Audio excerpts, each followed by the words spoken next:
tarde não, perdão. Bom dia. A paz do nosso Senhor Jesus de Nazaré para os amados irmãos, para as amadas irmãs. Na manhã desse dia, agora aqui na sala da minha casa, como eu tenho o costume de ministrar sempre uma palavra aqui na sala da minha casa. Mas antes de eu ministrar uma palavra, eu queria estar explicando algo para os amados irmãos.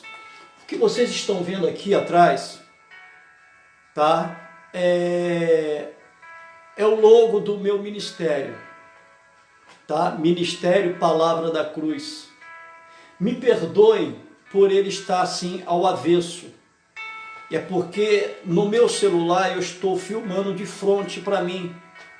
Então, com isso, lamentavelmente, as letras, né, estão às avessas. De alguma forma, eu vou mandar fazer novamente um logo que, quando eu me filme assim novamente de frente, as letras recaiam direito, tá? Então, para você ver, eu não estou filmando a mim agora nesse momento como se eu estivesse filmando alguém. Até porque eu estou me filmando direto ao vivo.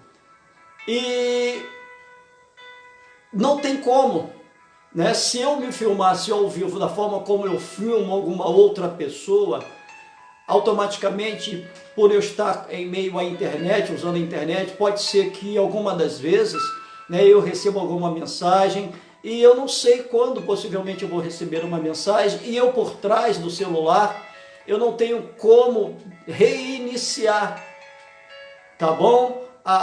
O vídeo, a pregação. Então eu prefiro estar gravando as minhas mensagens frontal e com isso acontece isso. Mas eu vou, por um lado, eu vou dar um jeito, tá, de pedir a pessoa, o rapaz que fez esse logo para mim, dele estar fazendo para mim, para que quando eu faça novamente assim frontalmente, automaticamente não saia às avessas. Está bom? Me perdoe, mas o nome do meu ministério é Ministério Palavra da Cruz.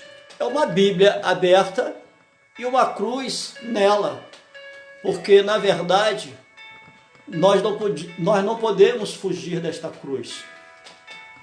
Eu fico muito entristecido que hoje os líderes cristãos, eles muito pouco mesmo, eles abordam o tema cruz dentro das suas igrejas, em meio às suas pregações.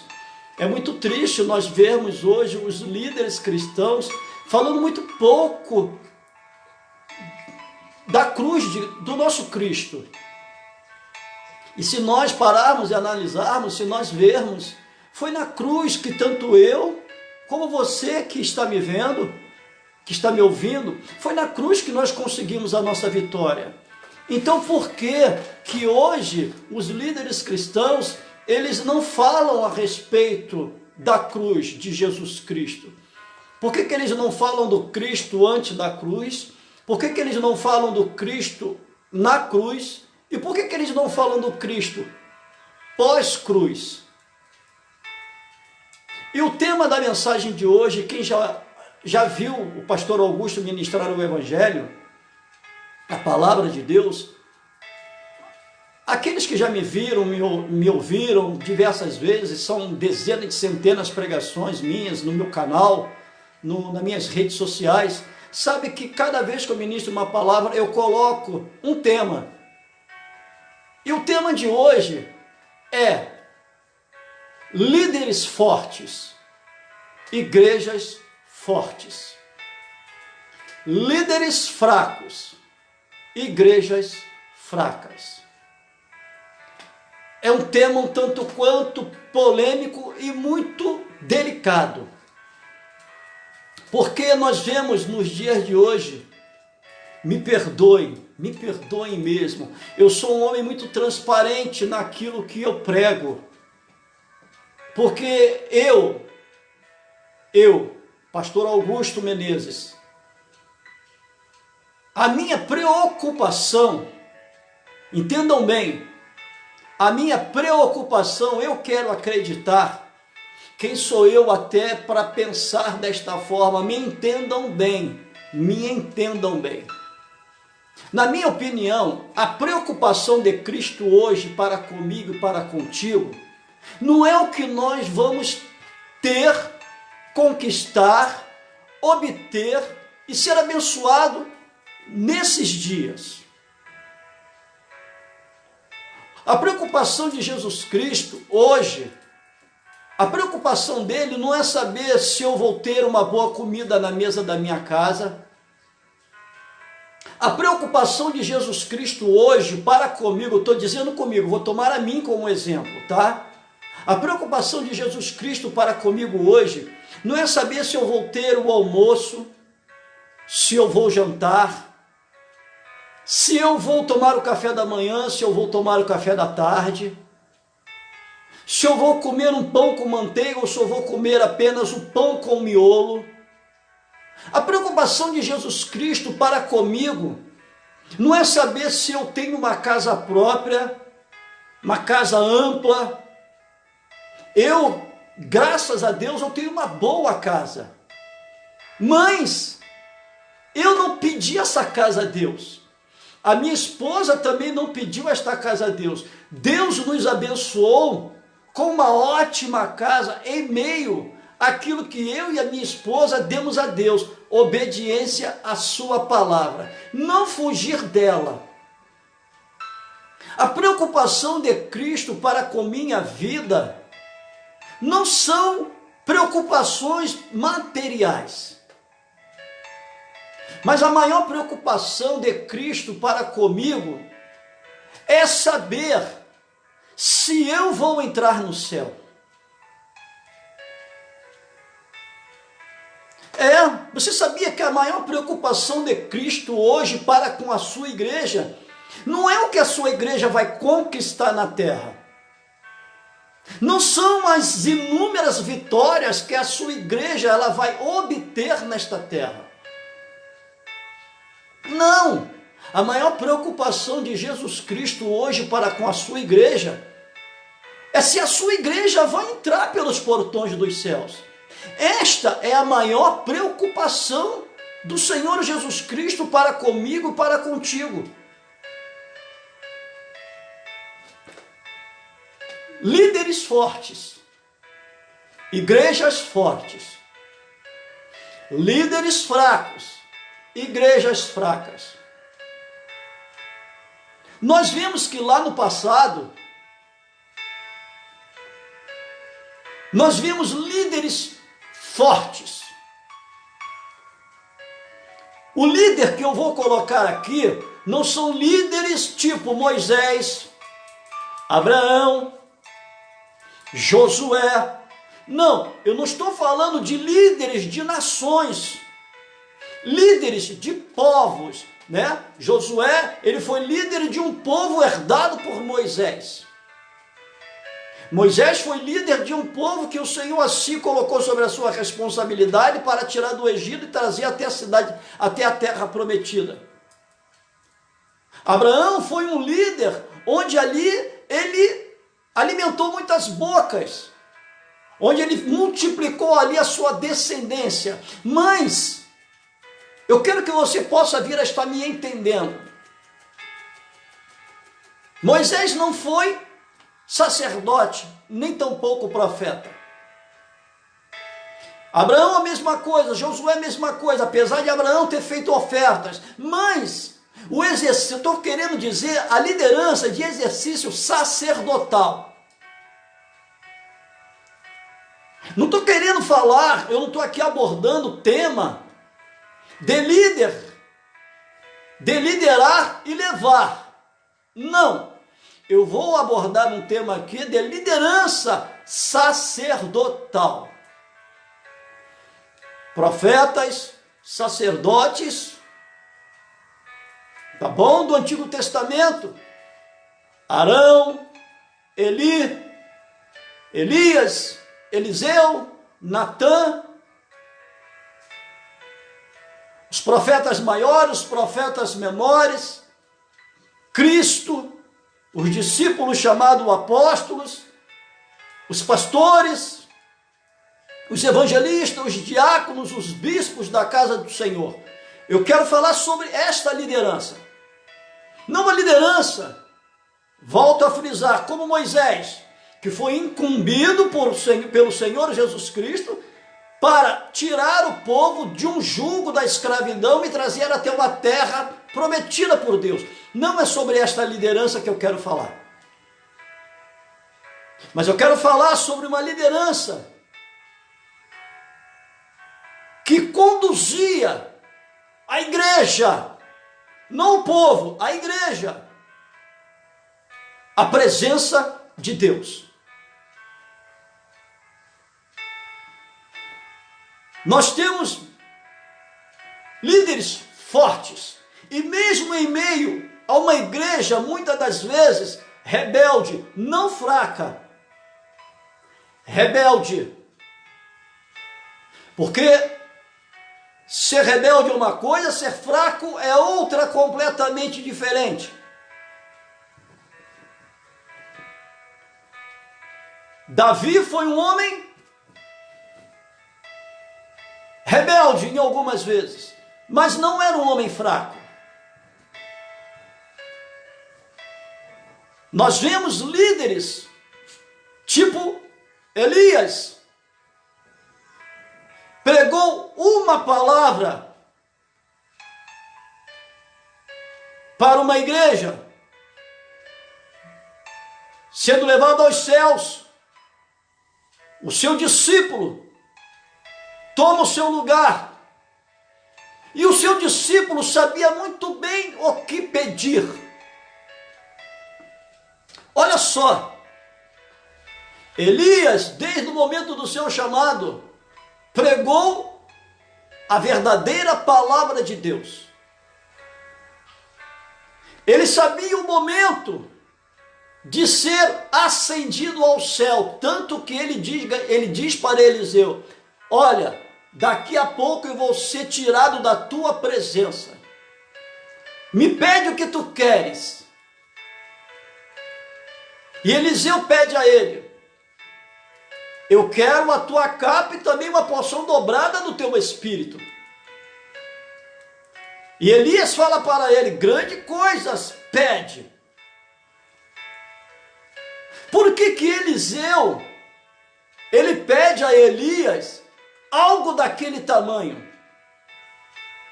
Porque aquilo que foi pregado, ou seja, ensinado para Eliseu, seria aquilo que seria contínuo na ausência do seu mestre. Nós vemos exemplos. Elias, ele abriu o rio Jordão e ressuscitou uma criança. Deus, em vida, ascende Elias aos céus. Eliseu toma o lugar de Elias. O que Eliseu faz? Ele continua o legado do seu mestre. Eliseu abre o rio Jordão e ressuscita uma criança. Vamos dar um exemplo de um líder lá atrás que por um momento foi fraco. E diante da sua fraqueza, olha o que aconteceu. Moisés estava no Monte Sinai, em meio à glória de Deus, onde Deus estava ali escrevendo nas duas tábuas as suas leis. Arão se deixa levar pelo povo lá embaixo, e Deus, por ser onisciente, onipresente, onipotente, conhece todas as coisas do passado, presente e futuro, Mesmo que Moisés, estando lá em cima no Monte Sinai, em meio à glória de Deus, ele não sabia o que se passava lá embaixo, porém Deus sabia. Deus fala para Moisés: vai até lá embaixo e conserta aquilo que Arão está fazendo. E quando Moisés chega lá embaixo, ele encontra toda aquela situação onde o povo tinha construído um bezerro de ouro.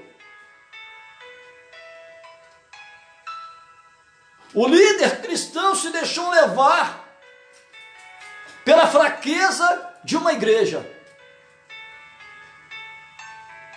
E ele abraçou, porque se Arão tivesse dito não, e olha que ele não aprendeu coisas errôneas através de Moisés, não. Ele não aprendeu uma falsa falácia de Moisés, não. Ele não ouviu de Moisés um Deus fraco, não. Um Deus, não sei, um Deus qualquer, não. Ele aprendeu de Moisés, ele ouviu Moisés inúmeras vezes, dezenas de centenas de milhares de vezes, falando a respeito de um Deus, Criador dos céus e da terra, que se compadeceu de um povo que clamava no Egito, e foi misericordioso para com este mesmo povo. E mesmo um povo sendo rebelde, não permitiu que nada assim faltasse a esse povo, em meio à sua caminhada no deserto. Arão não aprendeu de um Deus qualquer, nem de um homem qualquer. Volto a frisar, Moisés não era um sacerdote, não tinha um exercício sacerdotal. Moisés era um líder, mas eu estou trazendo, por quê? Porque Arão, ele era um sacerdote. Cabia a Arão fazer os sacrifícios. Cabia a Arão levar o povo à presença de Deus. Cabia a Moisés liderar o povo até a terra prometida. Mas quando Moisés chega lá embaixo, Moisés se depara com aquela situação. Um líder fraco. Lamentavelmente lá atrás. Mas nós vimos que a maioria foram líderes fortes.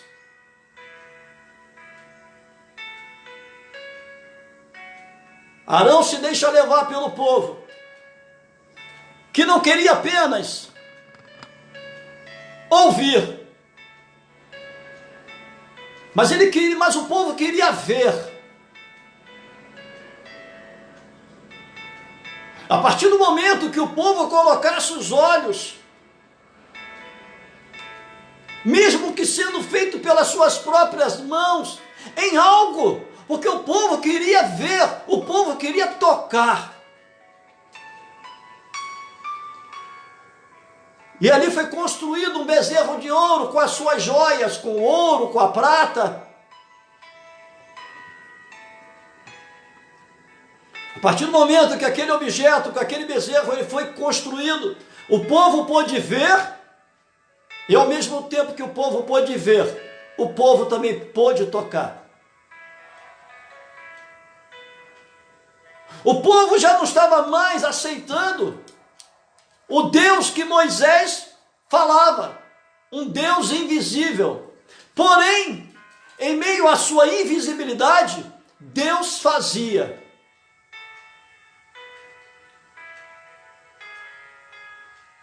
E aquele bezerro que o povo construiu, o povo via, tocava, mas o bezerro nada fazia.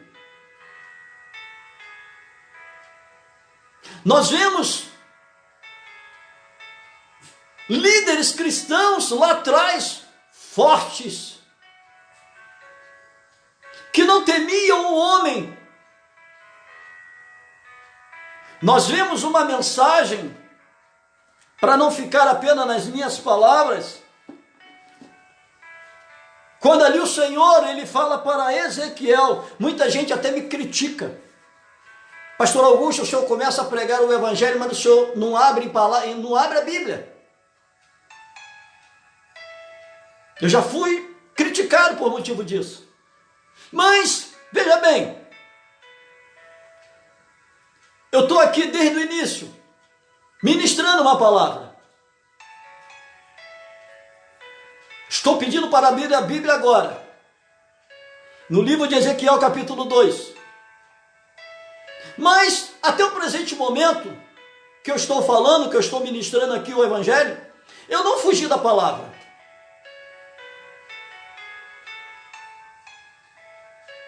Eu não falei, possivelmente, aquilo que até o presente momento você gosta de ouvir.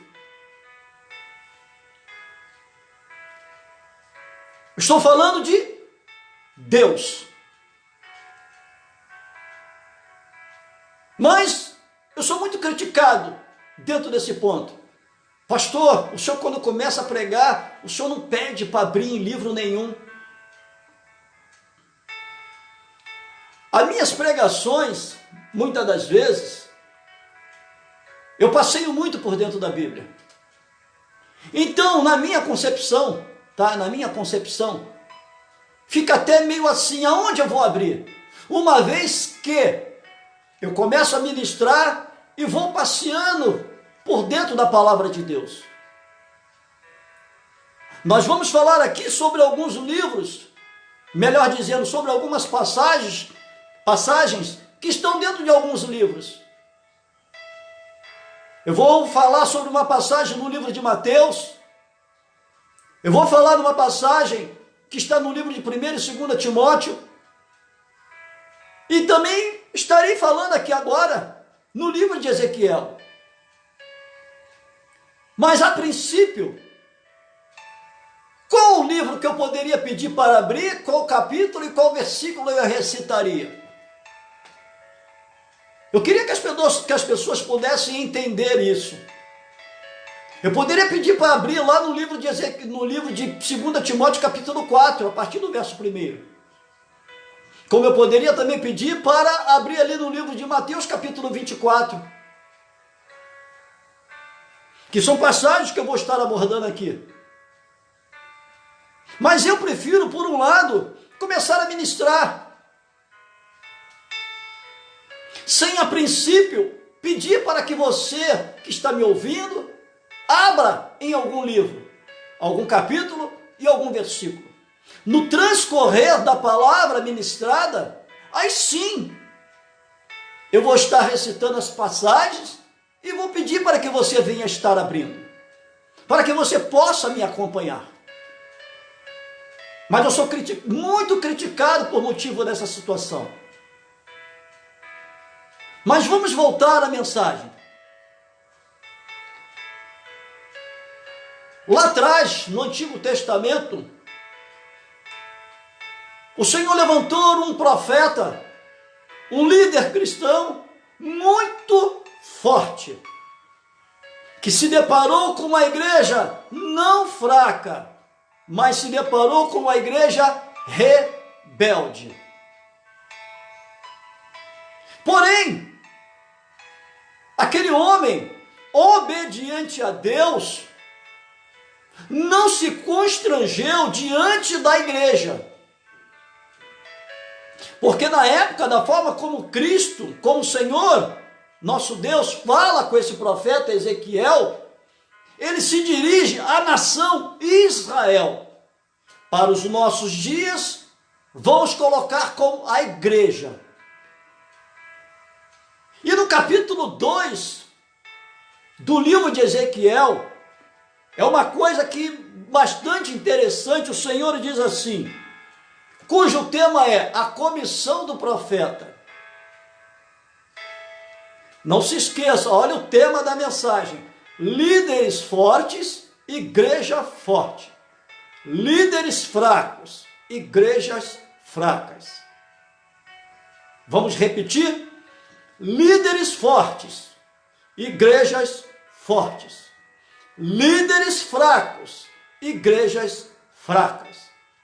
Com o transcorrer da mensagem, vocês vão entender o tema desta mensagem.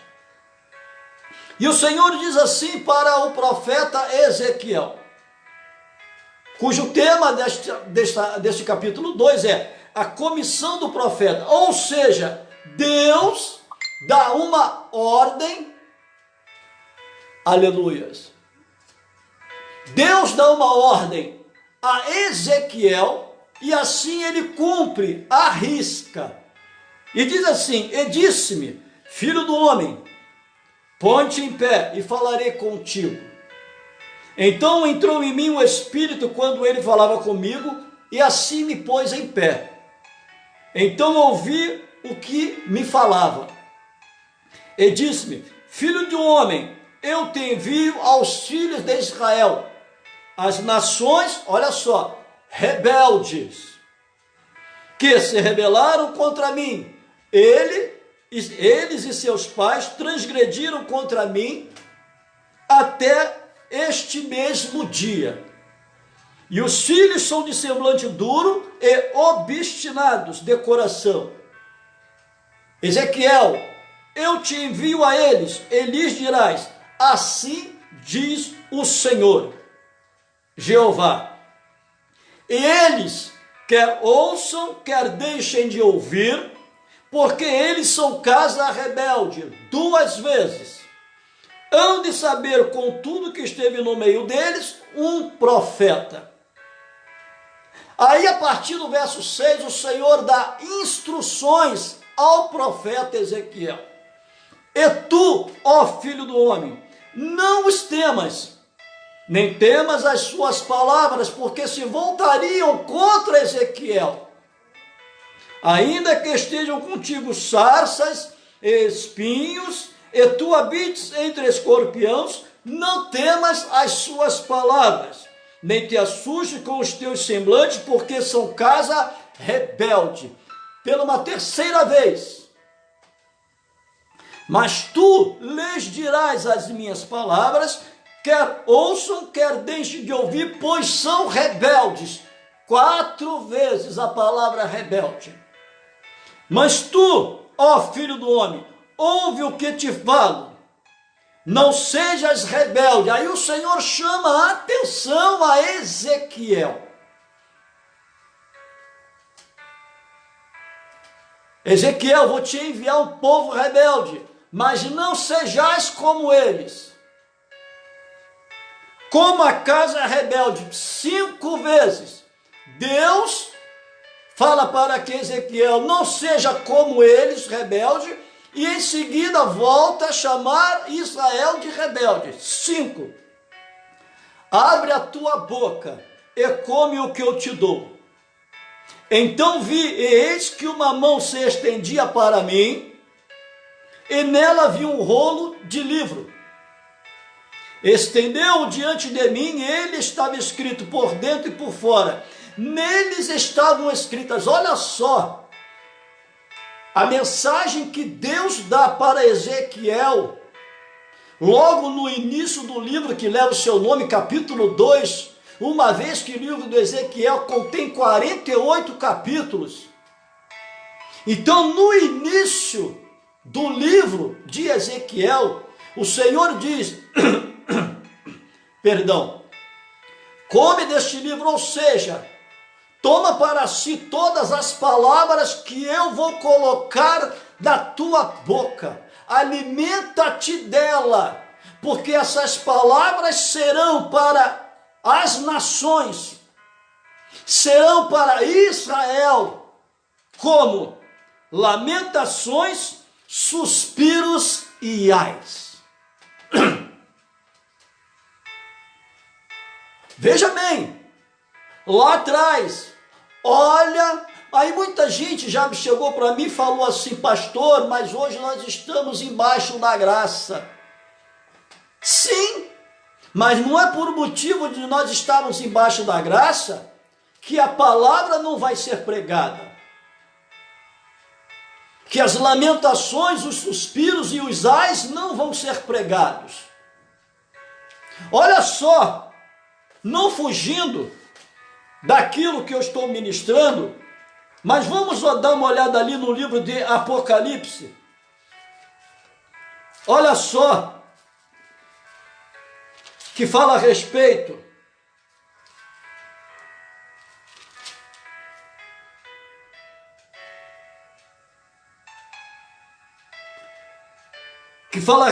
de um dos selos.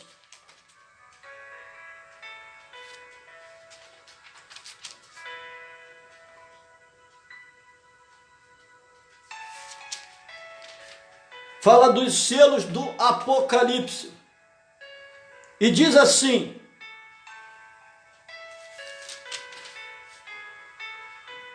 quer ver?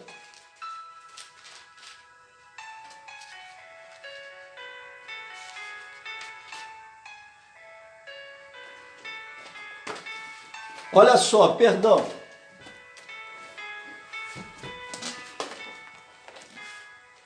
Vou aqui pegar minha outra Bíblia. Olha o que o Senhor diz.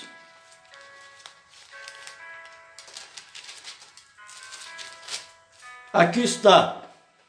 No livro do Apocalipse, capítulo 8,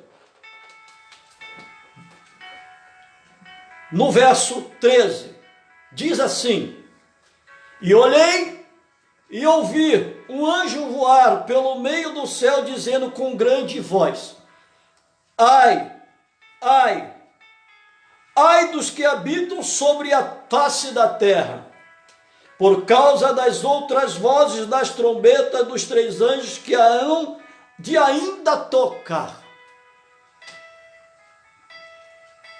Veja bem, vou repetir. E olhei e ouvi um anjo voar pelo meio do céu, dizendo com grande voz: Ai, ai, ai dos que habitam sobre a terra, por causa das outras vozes das trombetas dos três anjos que ainda hão de tocar.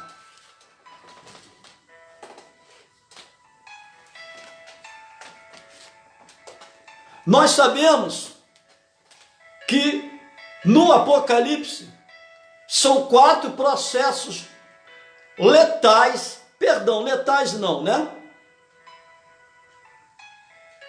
3 processos são suportados pela igreja. O último, ele é letal. Mas são 4 processos. Os 7 selos do Apocalipse, os 4 cavaleiros do Apocalipse e as 7 trombetas do Apocalipse.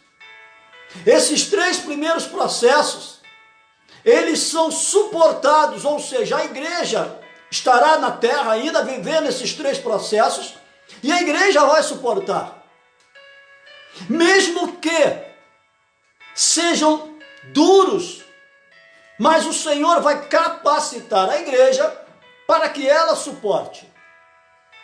O último processo será letal, porém sem a igreja na face da terra. A igreja viverá os 3 primeiros processos do Apocalipse.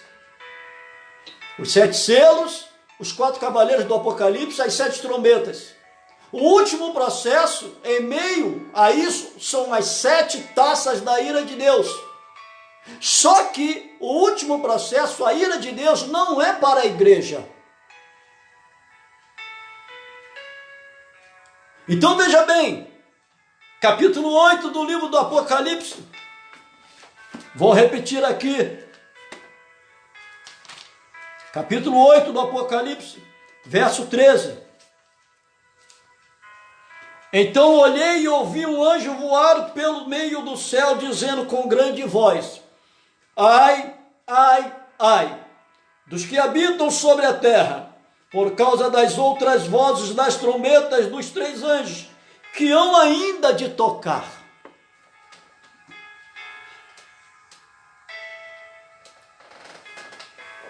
Voltando ali no livro de Ezequiel, Ezequiel é um líder forte, não diante de uma igreja fraca, mas diante de uma igreja rebelde. E Deus assim dá uma ordem a Ezequiel: para anunciar as lamentações, os suspiros e os ais.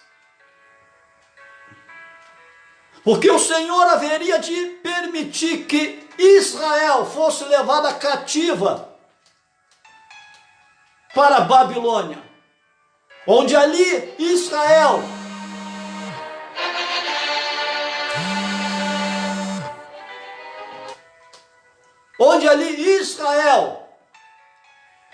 padeceria muitas dores.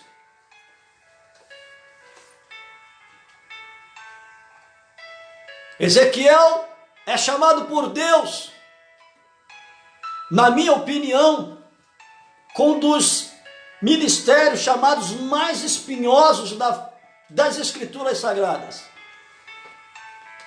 Porque Ezequiel não foi chamado simplesmente por ser chamado, não. Ele foi chamado para profetizar contra as nações, contra os reis, e trazer uma palavra dura contra a nação chamada Israel. E o Senhor, ele vai falar algo aqui muito interessante no capítulo 3, para Ezequiel, no que diz respeito à igreja, ou seja, a Israel. No capítulo 3, o Senhor fala assim: depois me disse, filho do homem, come o que achares, come este rolo, então vai e fala à casa de Israel. Ou seja,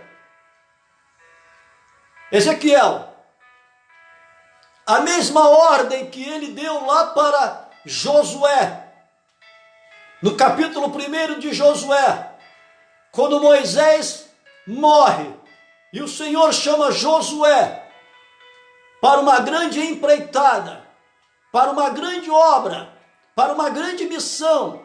Ele diz o que para Josué? Agora, medita de dia e de noite nesta palavra, para que como eu fui com Moisés, assim eu haverei de ser contigo. E a mesma coisa o Senhor está falando aqui com Ezequiel. Depois me disse, filho do homem, come o que achares, come este rolo, então vai e fala à casa de Israel. Ou seja, Ezequiel, leia a minha palavra, medita na minha palavra, estuda a minha palavra, come a minha palavra, como o próprio salmista Davi ele diz: atei a tua palavra no meu coração para eu não pecar contra ti. Ou seja, Ezequiel, eu vou mandar você fazer algo, falar algo, me obedeça, ata as minhas palavras na tábua do teu coração e me obedeça, faça o que eu te mando, não temas o semblante de Israel, não temas as palavras de Israel, porque maior é o que está em ti do que está em Israel. E o Senhor fala algo para Ezequiel muito sério.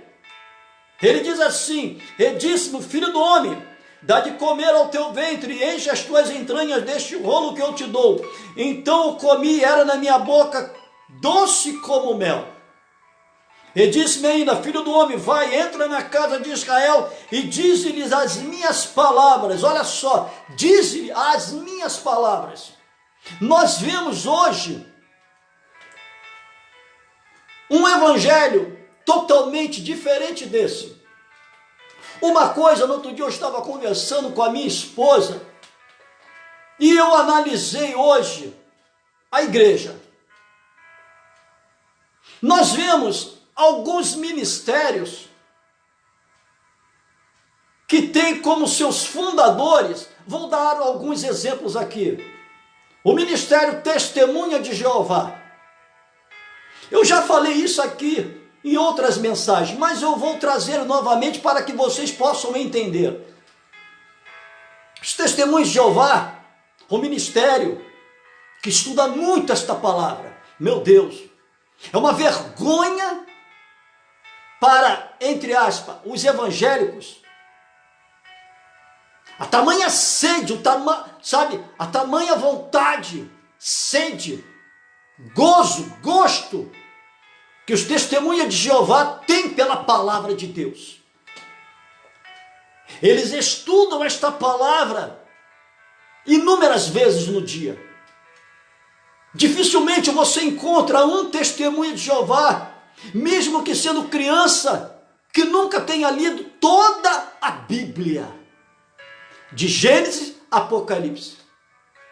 E nós vemos, entre aspas, esses evangélicos moderninhos do século 21, das suas igrejas modernas, das suas igrejas contemporâneas. Nós vemos esses jovens e até mesmo os adultos, evangélicos adultos, anciões, que nunca sequer leram toda a Bíblia. É uma vergonha para a igreja hoje, que alguns ministérios já leram toda a Bíblia inúmeras vezes. E nós vemos esses, entre aspas, esses evangélicos modernos que nunca leram a Bíblia. É uma vergonha, é um tapa na face da igreja, hoje na face da terra. E nós vemos que o fundador de alguns ministérios, como é o caso da Testemunha de Jeová, como é o caso dos Adventistas dos Sétimos Dias, como é o caso da Assembleia de Deus dos Santos dos Últimos Dias, que são os Mórmons, e alguns outros ministérios, que os seus fundadores escreveram livros seculares,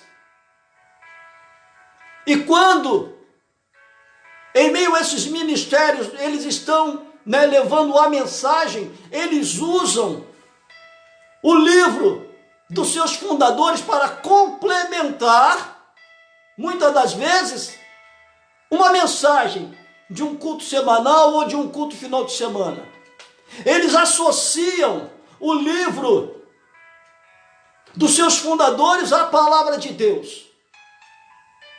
E muitas das vezes, em algumas mensagens, em cima do altar, eles usam os dois livros, a Bíblia e o livro dos seus fundadores. Aonde o senhor está querendo chegar, pastor Augusto? Então prestem atenção. Da mesma forma que alguns ministérios têm os livros escritos pelos seus fundadores, lamentavelmente, infelizmente, com muita dor no meu coração, com muita tristeza eu falo, o homem hoje construiu um outro evangelho segundo esta palavra. Ou seja, hoje o que está sendo pregado dentro das igrejas não é o evangelho de Deus do Antigo Testamento, não é o evangelho de Jesus Cristo do Novo Testamento. É um evangelho construído segundo o homem. E o que está prevalecendo hoje dentro das igrejas é o evangelho humano, não o evangelho de Deus. Não o evangelho da arca, não o evangelho da cruz, não o evangelho dos profetas e sacerdotes do Antigo Testamento, nem tampouco o evangelho de Cristo e seus discípulos que deram continuidade. Não. Líderes fortes, igrejas fortes. Líderes fracos, igrejas fracas. A liderança hoje ela é muito fraca. Por isso nós vemos as igrejas do jeito que elas estão. Não estou fugindo do assunto não, tá? Vou dar um exemplo aqui. Domingo agora, eu fui a uma igreja fazer uma visita. Eu saí de lá com 20 minutos que tinha começado a pregação. Eu não suportei. Eu levantei e falei com uma jovem que estava sentada na portaria, e eu falei para ela: faça-me um favor. Se o pastor perguntar por que eu fui embora, você diz para ele que o que está sendo feito aqui não edifica, pelo menos a mim, não está me edificando em nada. E eu apontei para a minha Bíblia, bati em cima da minha Bíblia, que sim, eu falei assim: eu gosto de palavra, não gosto de oba-oba. E fui embora. Já começa uma escola dominical, cheguei lá, ainda estava na escola bíblica dominical, me perdoem, uma bagunça que só misericórdia, todo mundo ao mesmo tempo falando, dando gargalhada, ninguém entendia ninguém, e depois começou o culto, e já partiu já para o ministério de louvor, ministrando os 3 louvores. Eu pensei que eu tinha entrado numa igreja, mas por um lado, eu fiquei meio assim, achando que tinha entrado dentro de uma boate. Quando os jovens tomaram o microfone na mão para ministrar o louvor, foi apagado a luz da igreja toda. E o ministério de louvor ministrou em meio ao escuro. E eu fiquei ali, perdido, sem saber onde eu me encontrava. E eu fiquei analisando no céu, onde tem a glória de Deus, que é reluzente, que ilumina todo o universo. A palavra de Deus, ela vai dizer que os anjos, sem cessar, em todo o tempo, louvam, adoram, glorificam a Deus. Em meio a quê? Será que quando os anjos louvam, adoram e glorificam a Deus, a glória de Deus ela é ofuscada? A glória de Deus ela é ofuscada por alguma coisa, por algum buraco negro no universo? O inferno sai do seu lugar e vai para o céu? A luz do céu é apagada? Será que isso acontece? Ou a glória de Deus ela permanece? Porque o que sustenta o universo é a glória de Deus. Como é que eu, um servo de Deus, vou adorar a Deus no escuro? Não tem como. A própria palavra de Deus ela vai dizer, onde há luz, não pode haver trevas.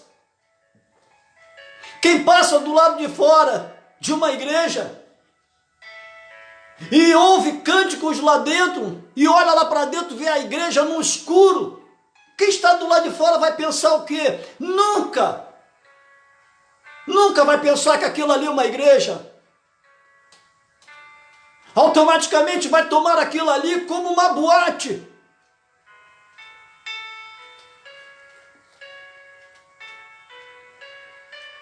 E o Senhor fala para Ezequiel: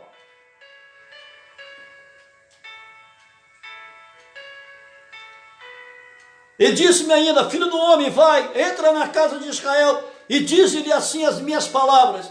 Aí veja no verso 20, no verso 5 do capítulo 3. Porque tu, Ezequiel, não és enviado a um povo de estranha fala, nem de língua difícil, mas a casa de Israel. Ou seja, tu não é levado, tu não é enviado, Ezequiel, a um lugar qualquer não. Tu é enviado à minha casa, à minha igreja, Ezequiel. Olha só como é que são as coisas.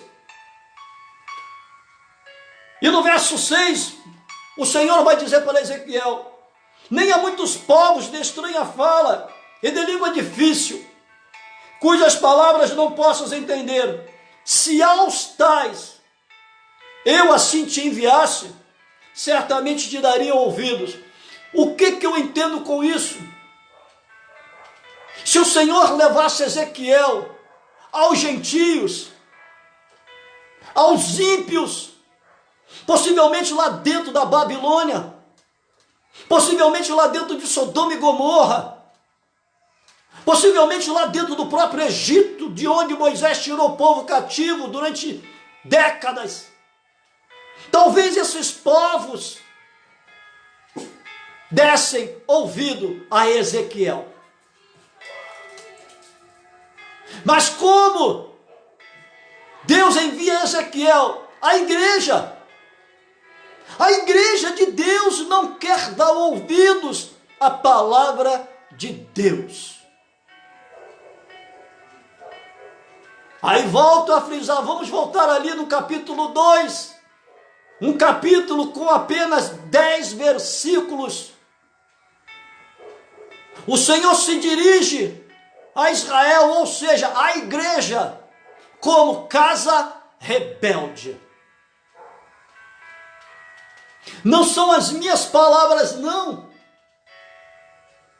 São as palavras de Deus para um profeta que teve um comissionamento, ou seja, Deus o comissionou. Deus fez de Ezequiel um profeta, um sacerdote, um líder forte. E fez com que Ezequiel não temesse a sua igreja. Vamos no verso 7.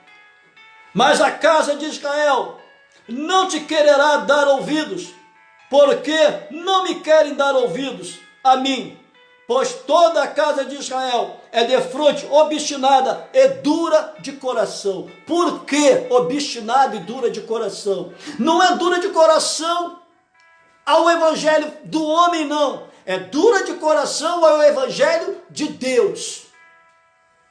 Porque o evangelho de Deus chama esta mesma igreja de rebelde. Mas o evangelho que o homem construiu hoje vai dizer que toda a igreja hoje vai morar no céu. O evangelho do homem hoje vai dizer que está tudo tranquilo, que vai melhorar, que Deus está se alegrando da sua igreja, que Deus está abrindo portas, que Deus está dando um bom casamento, que Deus está fazendo, está acontecendo. Mentirosos, enganadores. E nós vamos ali no livro desse mesmo livro de Ezequiel, no capítulo 34, vai dizer que são falsos profetas, pastores que apacentam a si mesmo e abrem mão, largam de mão as suas ovelhas.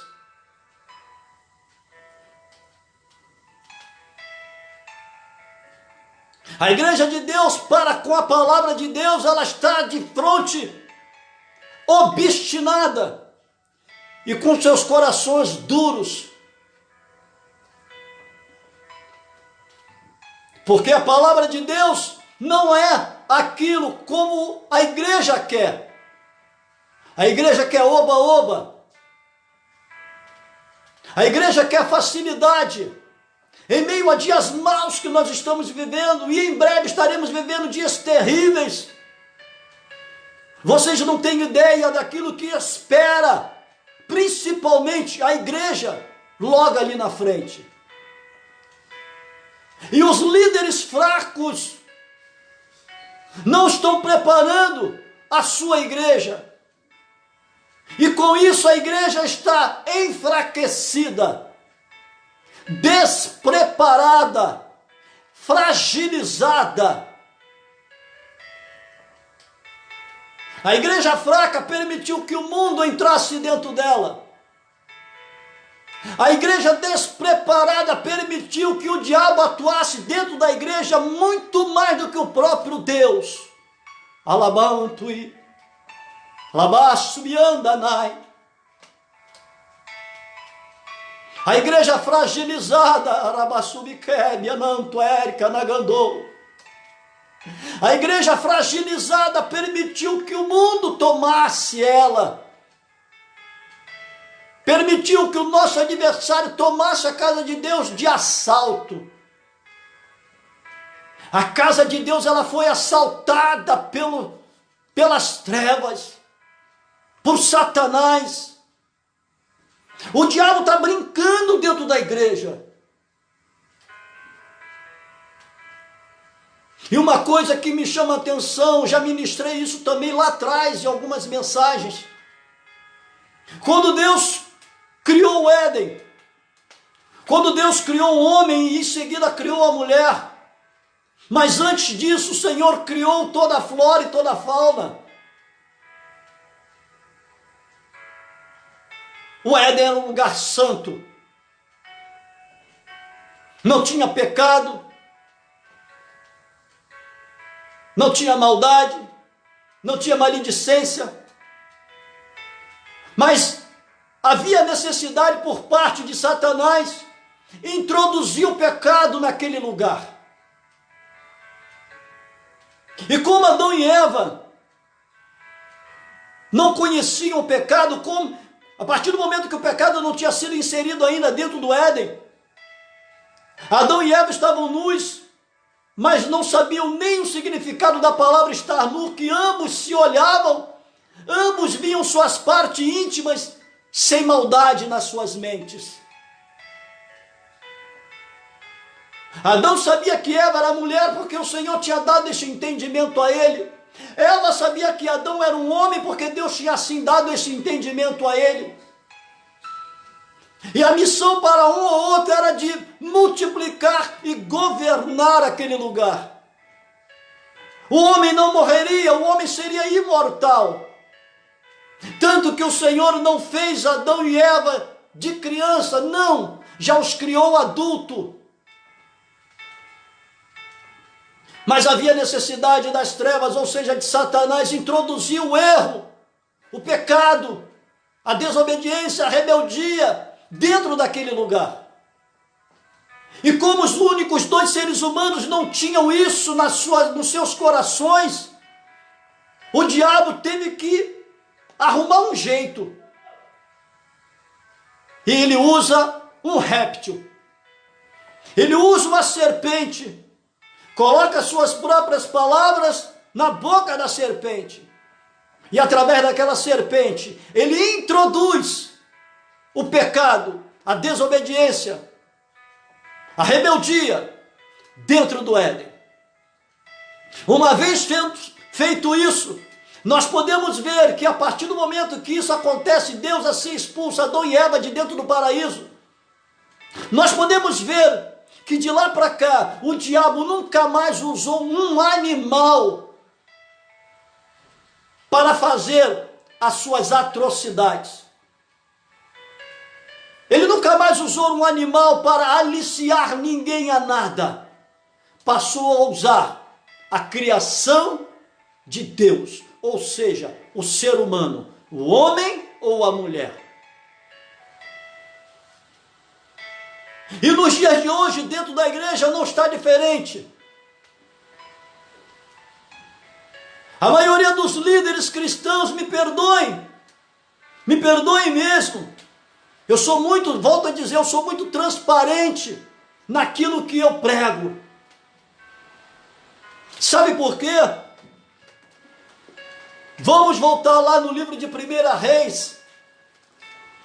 Uma coisa também, uma mensagem que eu já ministrei há muito tempo lá atrás, e tem tudo a ver com os dias de hoje. Porque a palavra de Deus, ela não fica só lá atrás. Uma coisa que me chama muita atenção. Os homens hoje, as mulheres atrás de um púlpito, eles gostam muito de pregar, ou seja, eles só pregam os milagres que aqueles homens lá atrás e aquelas mulheres viveram. Só pregam os milagres, as vitórias e as conquistas que aqueles homens e aquelas mulheres lá atrás viveram. Mas o que me chama a atenção é que eles não pregam o que aqueles homens e aquelas mulheres lá atrás pregaram. É isso que me chama a atenção. Volto aqui colocar, eu já coloquei em algumas mensagens, já fiz um comentário até com a minha esposa algumas vezes, e com alguns pastores amigos meus, e coloquei ainda há pouco aqui a respeito da quantidade de capítulos que tem no livro de Ezequiel. O livro de Ezequiel tem, na verdade, 48 capítulos. Mas toda vez que nós vemos alguém ministrando em cima do livro de Ezequiel, você já parou para observar? As pessoas só pedem para abrir no capítulo 37. O vale dos ossos secos. O que nós fazemos então com os outros 47 capítulos? Jogamos no lixo? Jogamos fora?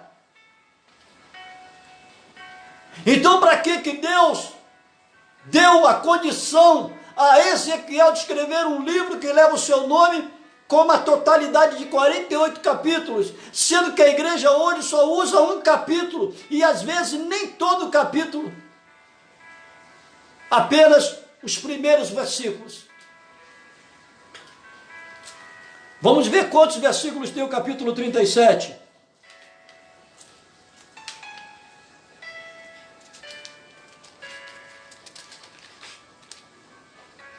O capítulo 37, na verdade, tem 28 versículos.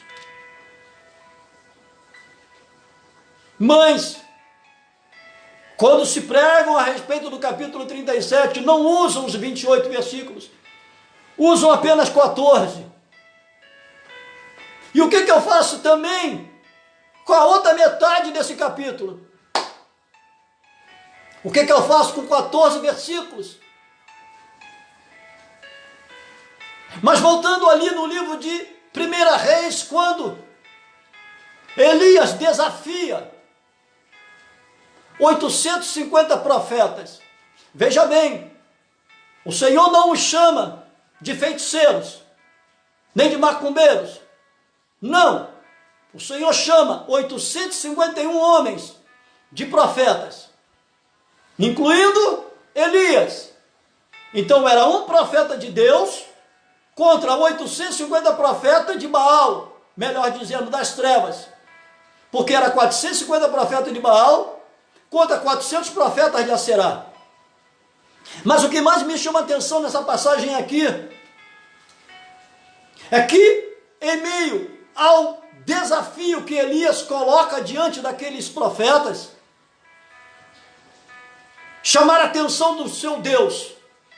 E Elias diz: o primeiro Deus que responder, esse será chamado de Deus de Israel.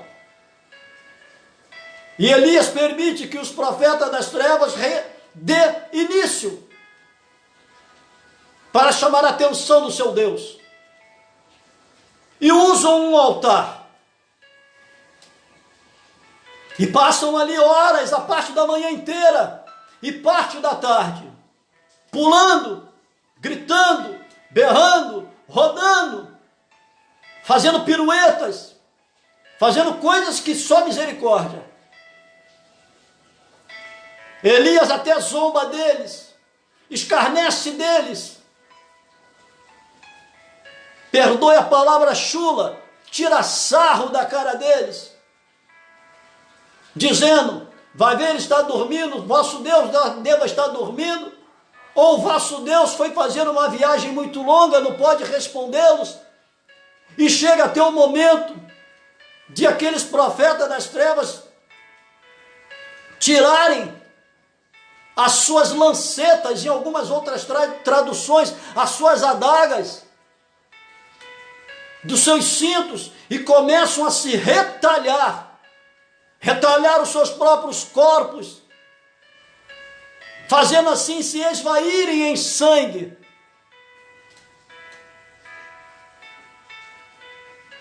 Chega o momento de Elias. A primeira coisa que Elias faz é chamar o povo para si. Ele diz para o povo: agora chegai-vos a mim. Em seguida, Elias fala para o povo: agora coloquem o altar em ordem. Ou seja, o que eu estou querendo dizer, já lá atrás, olha só, 850 profetas das trevas, para um único profeta de Deus, é uma quantidade, olha, fora do comum, exorbitante. O mesmo altar,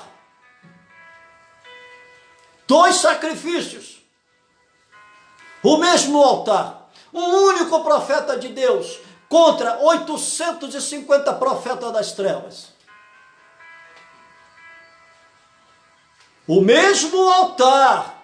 O que eu estou querendo que você pegue mais é que o altar dos filhos das trevas foi um, e do profeta de Deus foi o mesmo. Não houve 2 altares. Um único altar, E hoje não está diferente. Lamentavelmente, com muito pesar no meu coração, com muita tristeza no meu coração, eu venho aqui trazer algo que eu tenho certeza você não vai gostar do que eu vou falar agora. Nos púlpitos das igrejas hoje, tem muito mais profeta.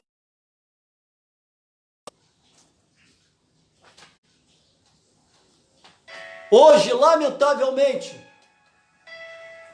nas igrejas de hoje, tem muito mais profeta das trevas do que profeta de Deus. A cada 10 profetas hoje, ou seja, não vou nem colocar a palavra profeta, porque eu hoje enxergo, me perdoe. Se você me perguntar, pastor, o senhor acredita que nos dias de hoje tem profetas? Eu prefiro não responder. Porque profeta, para mim, é aquele que prega a palavra de Deus. Porque a verdadeira profecia é esta palavra. E eu não vejo homens, com raríssimas exceções, eu não vejo homens hoje pregando esta palavra. Eu sou da cidade do Rio de Janeiro, nascida e criada aqui, eu estou na minha cidade, Rio de Janeiro. A minha esposa está lá na cidade natal dela, São Luís do Maranhão. Em breve a gente vai estar junto de novo. Ou eu vou para lá ou ela vem para cá. Mas vou falar uma coisa para você. Tem 3 homens hoje, no Brasil, que se eu morasse próximo das igrejas deles, eu seria ovelha desses 3 homens, de um desses 3 homens, melhor dizendo. Se eu morasse próximo da igreja do pastor Paulo Júnior, eu teria um maior prazer, a maior alegria, o maior gozo de chamá-lo de meu pastor. Eu congregaria na igreja dele, sem piscar. Pastor Augusto Nicodemos, da igreja presbiteriana, do pastor Paulo Júnior é Aliança do Calvário, tá? Se eu morasse lá próximo, eu seria a ovelha do pastor Paulo Júnior. Pastor Augusto Nicodemos, da presbiteriana, se eu morasse próximo da igreja desse homem, eu também teria muita alegria no meu coração de chamá-lo de meu pastor. Eu seria a ovelha dele. Eu congregaria na sua igreja. E o pastor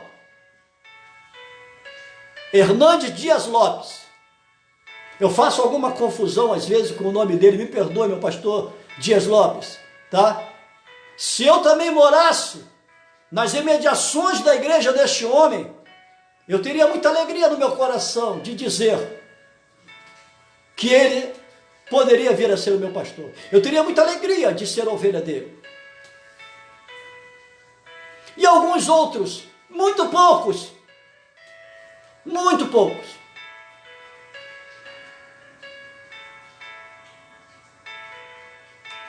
porque são homens que não fugiram isso aqui. Eu sou inscrito no canal deles. Eu me alimento muito, eu edifico muito a minha alma, o meu espírito, quando eu ouço as mensagens desses homens.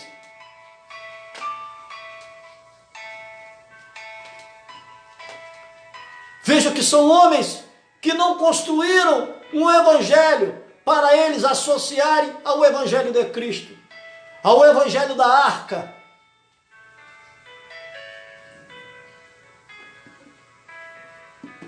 E vamos voltar lá em Ezequiel. No verso 8 o Senhor vai dizer: eis que fiz duro o teu rosto contra os seus rostos, e forte a sua fronte contra a sua fronte. Fiz como diamante a tua fronte, mais forte do que a pederneira.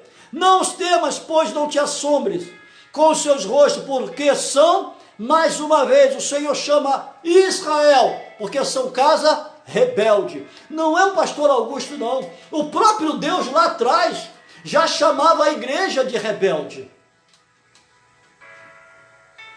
Disse-me mais: filho do homem, recebe no teu coração todas as minhas palavras que te hei de dizer, e ouve-as com os teus ouvidos.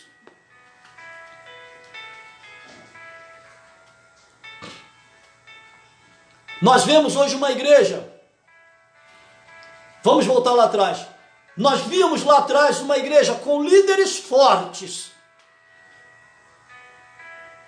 que não temiam a igreja, mas eram obedientes a Deus. Para eles só existiu uma única palavra no Antigo Testamento, a palavra da arca, a palavra de Deus, a obediência ao Senhor, profetizando contra as nações, indo de encontro à rebeldia da igreja.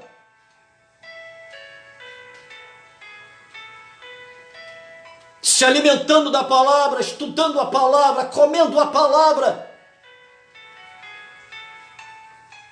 não se deixando levar pelas palavras ao profeta de Deus sendo lançadas, mesmo que, como aconteceu com Elias, mesmo que viessem homens ou mulheres para matar o profeta, por mais que ele se escondesse, ele tinha a certeza que Deus assim era com ele.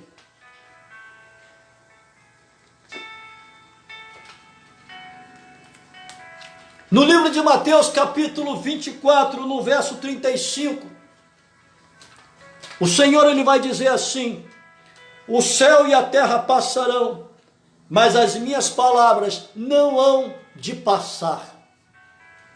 Meu Deus, os homens hoje fizeram com que, com o passar do tempo, a palavra também passasse. Ou seja, eles reconfiguraram. É como se você estivesse configurando um aparelho eletrônico. Como se você estivesse configurando, reconfigurando o teu celular, o teu computador, o teu notebook. O tempo passou, os séculos passaram, os milênios passaram, e com o passar dos tempos, o homem reconfigurou a palavra de Deus. Mas reconfigurou para o seu bem pessoal, para o seu bem-estar, para o seu propósito pessoal, não mais para o bem do céu, dando continuidade a esta palavra. É igual quando você compra um aparelho eletrônico, ele vem configurado de fábrica. Só que você não quer aquela configuração. Aí você reconfigura ele. Aí você coloca o teu aparelho eletrônico do jeito que você quer, não do jeito que ele veio. A Bíblia, a palavra de Deus, o homem fez dela a mesma coisa que ele faz constantemente com o seu celular, com o seu aparelho eletrônico. Mas eu e você, nós temos que entender uma coisa: quando nós nascemos, esta palavra, ela já existia. Não é ela que tem que se adaptar a nós. Não é ela que tem que se enquadrar a minha ou a tua vontade. Somos nós que temos que aceitá-la do jeito que ela é. Tanto que o Senhor coloca uma palavra final nas Escrituras Sagradas, uma palavra de 4 letras, que diz tudo daquilo que você leu, de Gênesis a Apocalipse. A última palavra da Bíblia é Amém, que significa assim seja, é concordância. Ou seja, a partir do momento que eu leio toda a Bíblia e ao final dela eu digo amém, eu tenho que aceitar esta palavra como ela é. Eu não posso acrescentar, não posso tirar, não posso dar jeitinho, não posso ser flexível. A própria palavra de Deus, ela vai dizer que eu não posso modificar ou mudar um tio ou uma letra. Eu particularmente, eu vejo um grande exemplo aqui, de como até mesmo uma vírgula, ela tem uma importância que você não tem ideia dentro da palavra de Deus. Eu vou mostrar para vocês, ali no livro de 1 Samuel, quando Ana, ela pede Samuel ao Senhor. Após ela pedir Samuel a Deus, tem algo muito interessante. Ela diz assim para o Senhor, livro de 1 Samuel, capítulo 1, a partir do verso 9, cujo tema é: Ana pede a Deus um filho.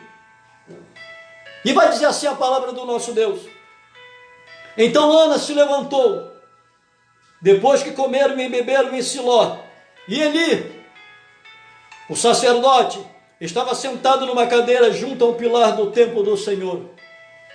Ela, pois, com amargura de alma, orou ao Senhor e chorou abundantemente, e fez um voto ao Senhor, dizendo: Senhor dos exércitos, se benignamente atentares para a aflição da tua serva, de mim te lembrares e da tua serva não te esqueceres, mas a tua serva deres um filho homem. Depois da palavra homem, o que vem? Abra a tua Bíblia.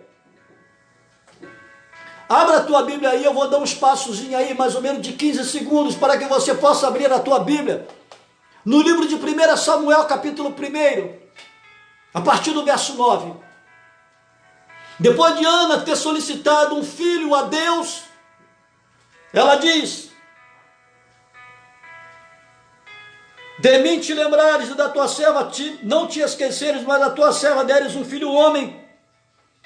Depois da palavra homem vem uma vírgula.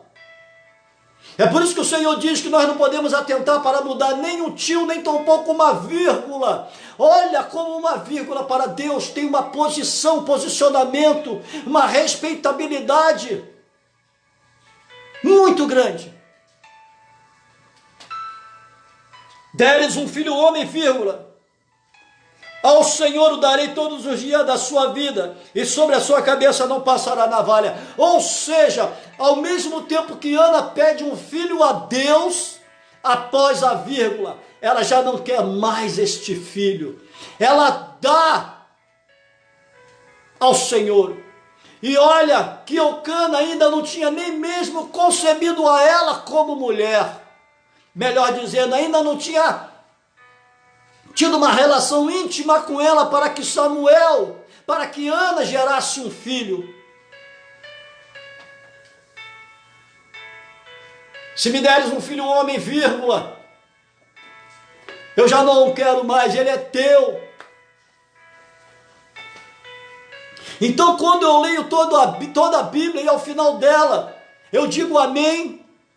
Eu tenho que concordar com tudo que está escrito aqui dentro, sem tirar nem pôr. Até porque o Senhor vai dizer que se eu acrescentar alguma coisa a esta palavra, todas as pragas que estão escritas sobre este livro serão lançadas sobre a minha vida, sobre a minha casa, sobre a minha família. E se eu também retirar alguma coisa das profecias deste livro, o Senhor me impedirá de entrar pelos portões dos céus. É muito sério. Passará o céu, passará a terra. Por que que os líderes hoje não dão continuidade nesta palavra?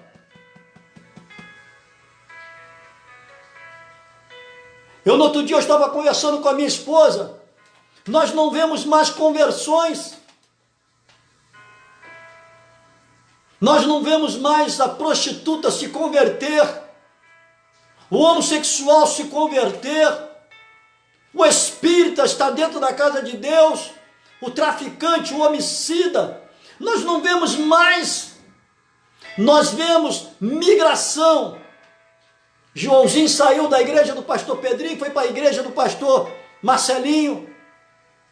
A irmã Margarida saiu da igreja do pastor fulano de tal, foi para a igreja do pastor Ciclano.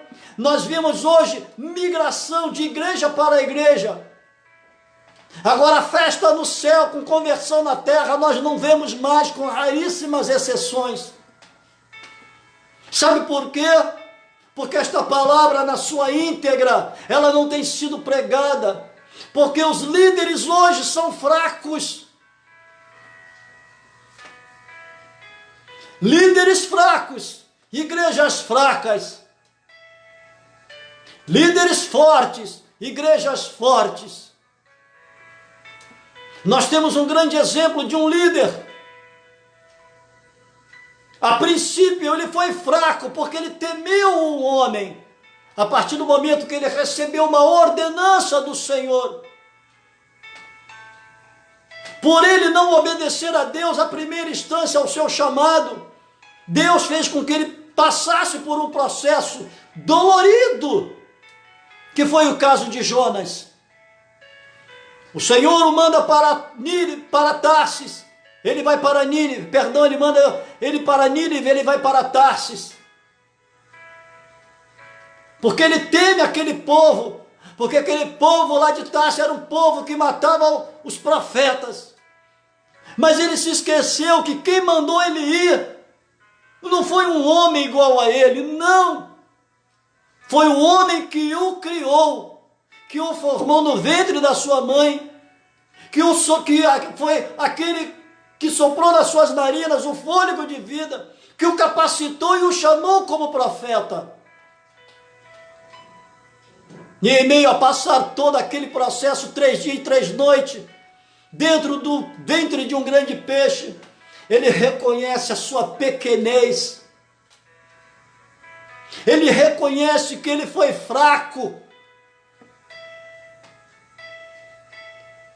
E enquanto ele estivesse fraco, aquele povo lá de Tarsis haveria de padecer na sua fraqueza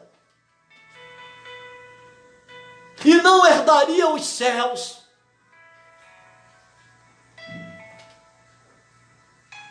E ele pede perdão a Deus. O Senhor ordena que o grande peixe o lance fora. E ele toma para si a sua responsabilidade. Toma para si o ser um profeta forte. Para que quando ele chegasse até Tarsis, mesmo que chegando lá, ele encontrasse um povo fraco, rebelde, fragilizado, através da palavra de Deus, aquele povo se tornaria forte. E isso é o que aconteceu. Toda a cidade de Tarsis foi ganha para Jesus. Aleluias. Porque Jonas deixou de ser um profeta fraco, um líder fraco, e se tornou um grande líder, mesmo que sendo um profeta pequeno, diante do que foi Isaías, Jeremias, Ezequiel e Daniel. Ele estava na qualidade de profeta pequeno, como Amós, como Miqueias, como Zacarias, Malaquias, Naum. Mas ele tomou para si a responsabilidade diante de uma grande nação, diante de um grande povo, e transformou a vida daquele povo. O nome daquele povo foi escrito no livro da vida. Aleluias! Deus é bom demais. E olha que quando o Senhor manda Jonas ir, a palavra de Deus já tinha milênios de ser escrita. O Pentateuco já tinha sido escrito, as leis já tinham sido escritas, bastava apenas Jonas ir e levar a palavra de Deus. Porque o que torna um líder forte, além da palavra, é não ter medo de quem me ouve. Aleluia!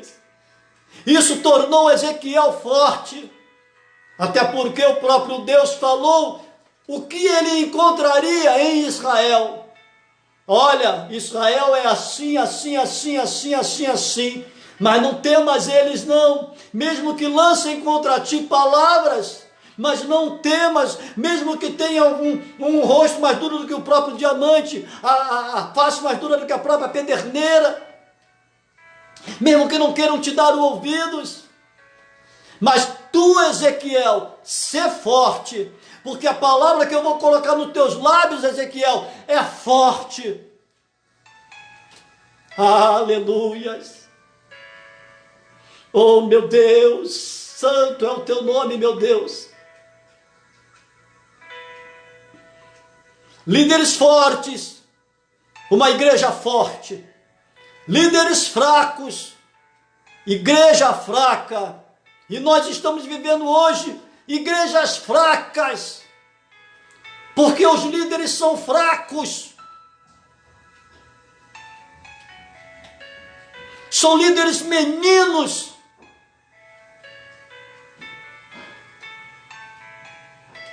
Eu vejo tanta bizarrice, tanta arbitrariedade dentro da igreja. Meu Deus. Ali no livro de Atos, capítulo 20, no verso 29, o apóstolo Paulo vai dizer assim. Abra aí a sua Bíblia. Livro de Atos, capítulo 20, no verso 29, o apóstolo Paulo vai dizer algo muito sério. Volto a dizer, não são as minhas palavras, é a palavra de Deus. Qualquer coisa, questione Deus. Taca pedra no Senhor. Persiga o Senhor. Não taca pedra em mim não, porque eu estou apenas pregando o que aqueles homens lá atrás pregaram, para que eu possa, pela misericórdia de Deus, viver os milagres que eles viveram. Eu não vou pregar os milagres que eles viveram, não. Eu tenho que pregar o que eles pregaram. E no livro de Atos, capítulo 20, no verso 29, o apóstolo Paulo vai dizer: porque eu sei isto, que depois da minha partida entrarão no meio de vós lobos cruéis, que não pouparão o rebanho, e que entre vós mesmos se levantarão homens que falarão coisas perversas, para atrair os discípulos após si. Portanto, vigiai, lembrando-vos de que durante 3 anos não cessei noite e dia de amoestar com lágrimas a cada um de vós. Agora, pois, irmãos, encomendo-vos a Deus e a palavra da sua graça, a Ele que é poderoso para vos edificar e dar herança entre todos os santificados. Olha só o que ele fala: de ninguém cobicei prata, de ninguém cobicei o ouro, nem mesmo ao seu vestuário. Sim, vós mesmos sabeis que para o que me era necessário a mim e aos que estão comigo, estas mãos assim me serviram. Paulo era fazedor de tendas. Tenho-vos mostrado em tudo que, trabalhando assim, é necessário auxiliar os enfermos e recordar as palavras do Senhor Jesus, que disse: mais bem-aventurada coisa é dar do que receber. E Paulo, havendo dito isso, pôs-se de joelho e orou com todos eles.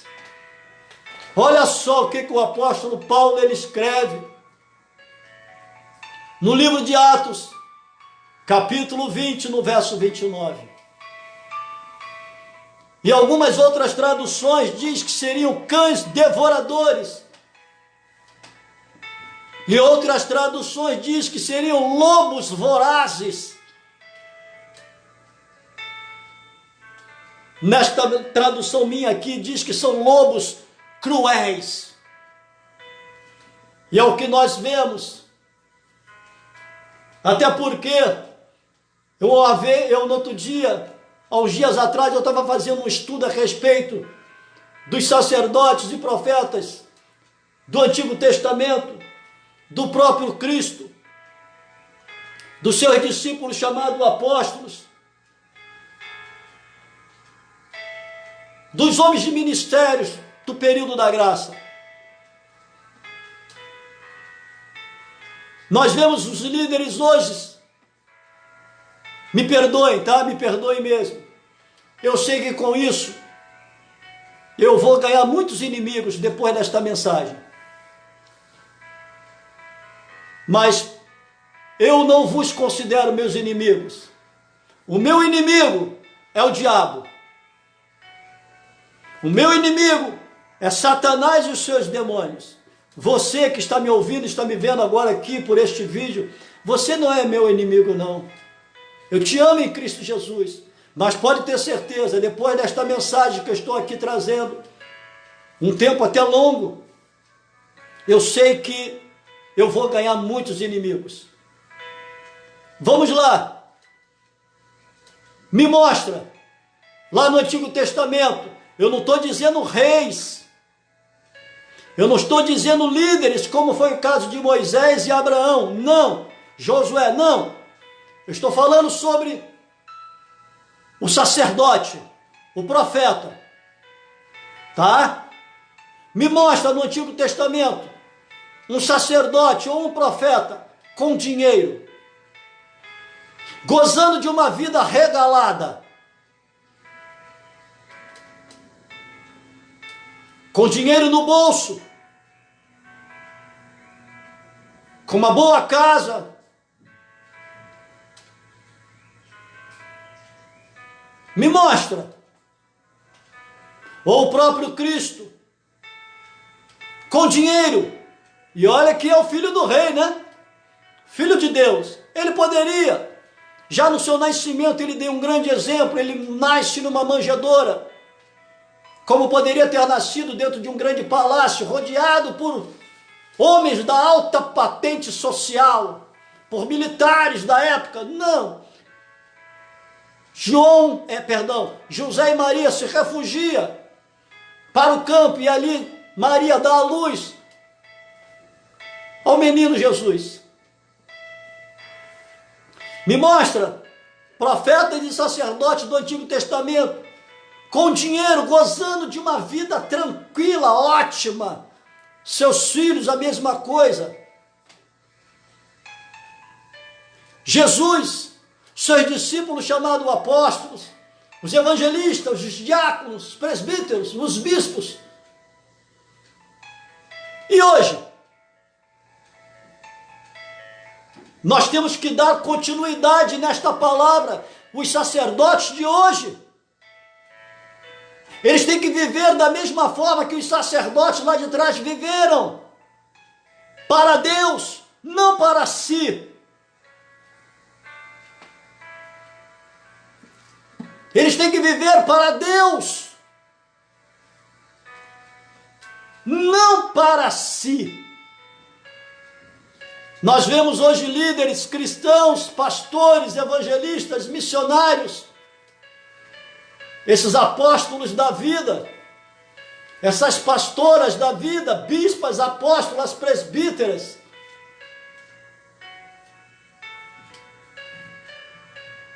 nós vemos essas pessoas tudo endinheirado, milionários, vivendo em condomínios luxuosos, com carros, frotas de carros nas suas garagens, contas com tantos zeros, contas correntes com tantos zeros, fazendas, triplex, meu Deus.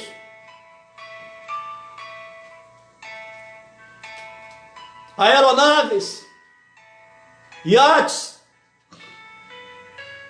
uma vida totalmente regalada.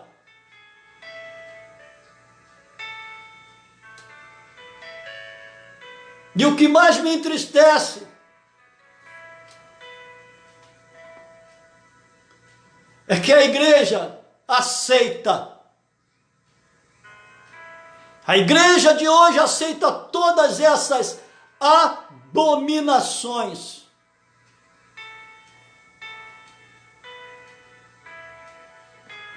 Porque veja bem, olha o que o Senhor fala no livro de Lucas, capítulo 11, no verso 52. Capítulo 11 do livro de Lucas,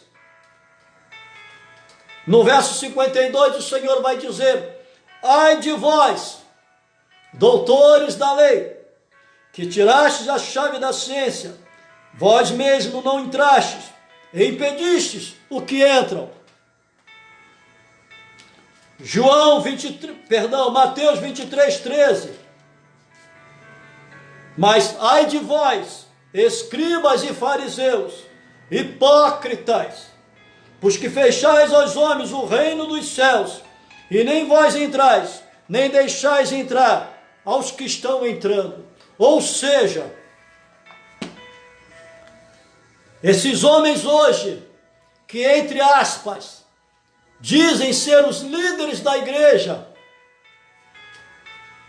gozando de uma vida totalmente regalada,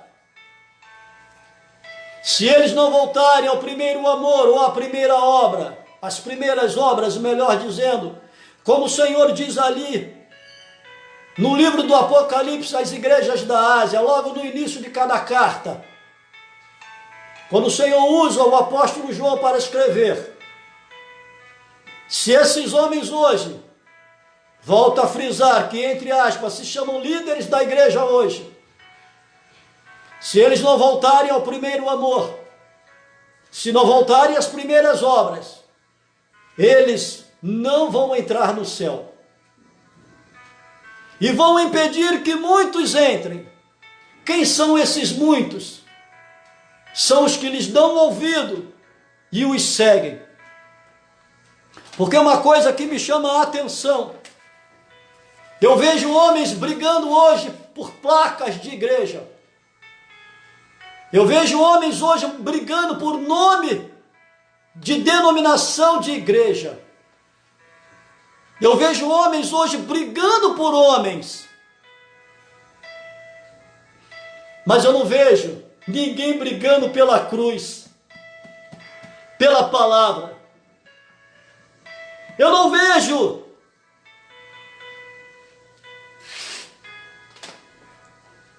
meu Deus. A Bíblia retrata um homem que se levantou a favor da igreja.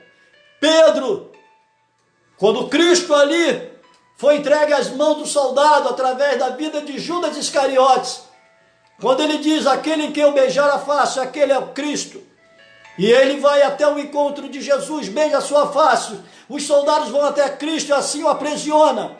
Pedro mete a mão na sua espada e arranca a orelha do soldado Malco.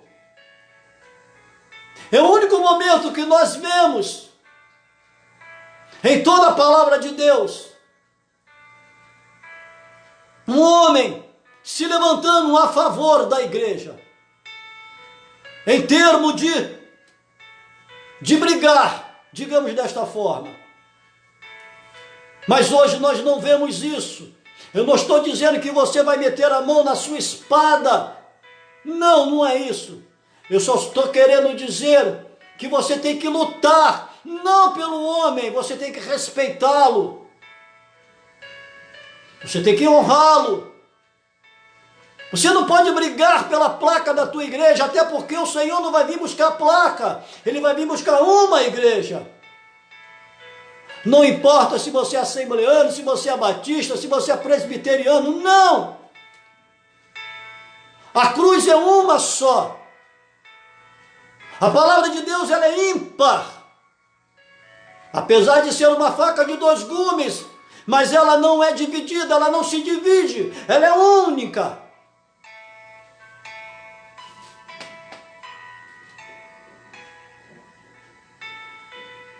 Ali no livro de 1 Timóteo, capítulo 4,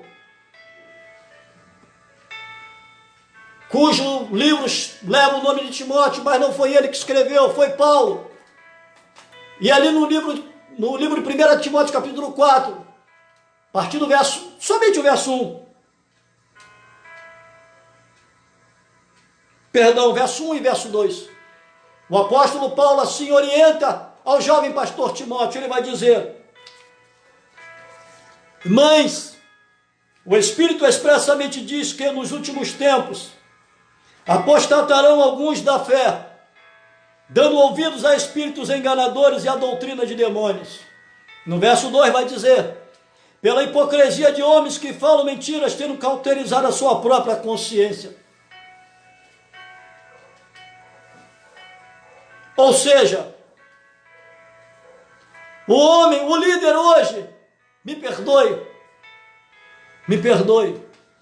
esses grandes líderes, com as suas igrejas suntuosas, em canais de televisão, gozando de uma vida financeira que só a graça, eles sabem que se eles forem espertos, eles têm nas mãos uma igreja fraca. E quando os líderes espertos,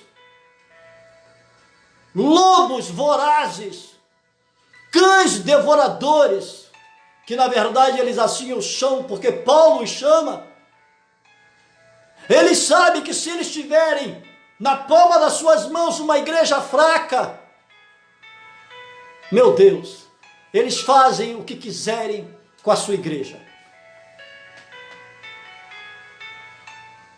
Apesar de eles serem fracos, mas são gananciosos, são espertos, eles até pregam a palavra, usam a palavra, como assim também Jesus no momento da tentação em que foi tentado no deserto pelo diabo. O diabo não usou uma outra palavra, ele usou a palavra. Só que ele acrescentou algumas coisas e também tirou algumas coisas. Só que o Senhor Jesus Cristo estava atento ao Pai. Jesus Cristo não estava, mesmo tendo jejuado 40 dias e 40 noites, ele, humanamente dizendo, ele estava até fraco, fisicamente, mas o seu espírito estava fortalecido. O seu corpo físico estava fraco, mas o seu espírito estava mais forte do que nunca. Por isso que ele não se deixou levar pelos engodos de Satanás, pela esperteza de Satanás.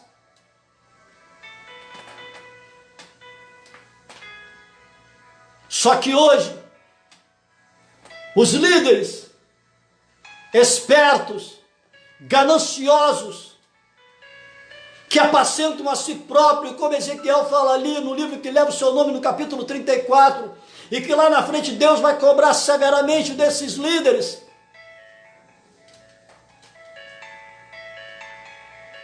Os líderes hoje, eles pregam uma palavra, mas acrescentando algo aqui, tirando algo ali, e só fala aquilo que a igreja quer ouvir, aquilo que agrada a igreja. E com isso ele tem a igreja na palma das suas mãos. Eles brincam dentro da igreja, dão gargalhadas, faz da igreja um local de entretenimento, desfile de modas, disputa por cadeiras. Já não se admoesta mais a igreja, já não se repreende mais a igreja está à vontade, a igreja está só misericórdia. Líderes fortes, igreja forte. Líderes fracos, igreja fraca. E hoje nós estamos vivendo uma igreja totalmente fraca, muito longe de Deus. Porque hoje dentro da igreja, o ensino que se passa dentro da igreja é um ensino dirigido por homens, mas através de espíritos enganadores. E aquilo que eu falei no início desta mensagem, o diabo hoje, ele tem muito mais acesso dentro da casa de Deus do que o próprio Deus.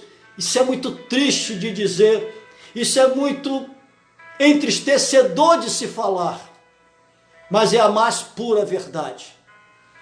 Porque esses líderes, eles cauterizaram a mente do seu povo, da sua igreja. O diabo, no que sabe fazer, ele faz muito bem feito. Neste mesmo livro de Timóteo, só que agora na segunda Timóteo, também no capítulo 4, o Senhor fala assim para Timóteo: conjuro-te, pois, diante de Deus e do Senhor Jesus Cristo, que há de julgar os vivos e os mortos na sua vida e no seu reino, que pregues a palavra, instes a tempo e fora de tempo, redarguas, repreendes, exortes com toda a longanimidade e doutrina, porque virá tempo em que não suportarão a sã doutrina, mas tendo comichão nos ouvidos, amontoarão para si doutores conforme as suas próprias concupiscências, e desviarão os ouvidos da verdade, voltando assim às fábulas. Mas tu, Timóteo, sê sóbrio em tudo, sofre as aflições, faz a obra de um evangelista, cumpre cabalmente o teu ministério. E aqui,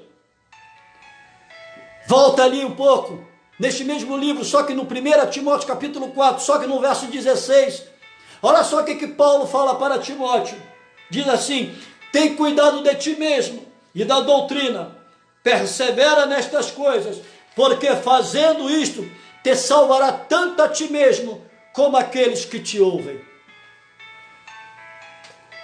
Persevera na doutrina, ou seja, na palavra, não fuja dela, não invente uma palavra, não crie outra palavra. É a doutrina da arca, da palavra de Deus, é a doutrina da cruz, da palavra de Cristo. Só existe essa palavra, não existe outra. E se eu não pregar, se eu não ensinar, se eu não redarguar, se eu não exortar esta palavra, nem mesmo eu vou alcançar a salvação.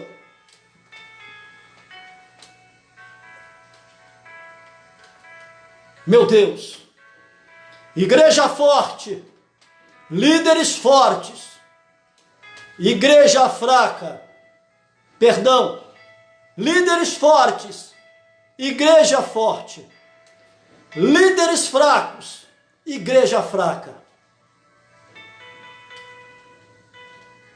Você, meu amigo de ministério, meu colega de sacerdócio, que palavra tu tem pregado na tua igreja? Tu é fraco ou tu é forte? E você, igreja, que tipo de palavra tu tem buscado? Você tem buscado a palavra do homem?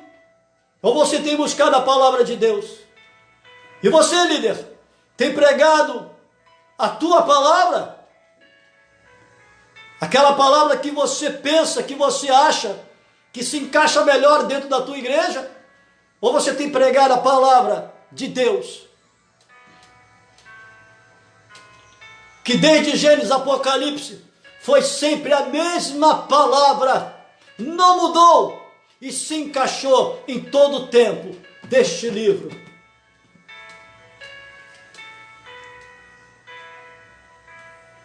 Líder forte, igreja forte. Líder fraco, igreja fraca. Fica com esta palavra. E olha, vou lhe pedir uma coisa. Não me queira mal, não. Não busque ser meu inimigo, não. Porque se você buscar ser meu inimigo, automaticamente você vai ser inimigo de Deus. Porque eu procuro não pregar aquilo que você quer ouvir. Eu não procuro pregar aquilo que aqueles homens viveram. Mas eu procuro pregar o que eles pregaram. Para que eu possa, em meio à misericórdia de Deus, viver o que eles viveram. Não briga comigo, não. Briga com Deus. Não taca pedra em mim, não. Taca pedra em Deus. Porque a palavra não é minha. Essa palavra, ela é de Deus. Só que existe uma grande diferença entre eu e possivelmente você. Eu quero ser igual a Ezequiel. Eu quero imitar a Paulo, para que quando chegar naquele grande dia, eu possa ouvir da boca do meu Deus uma única frase: entra no gozo do teu Senhor. E eu poder, junto com a minha família, a minha esposa e a minha filha, entrar pelos portões dos céus. E nas vossas orações, ore pelo pastor Augusto Menezes, ore pela minha família, minha esposa missionária Neire e minha filha Rafaela. Amém? Fiquem com esta palavra. Jesus Cristo assim te abençoe. Jesus Cristo abençoe a tua casa. Jesus Cristo abençoe sua vida, sua família. Deus vos abençoe. Amém? Shalom Adonai.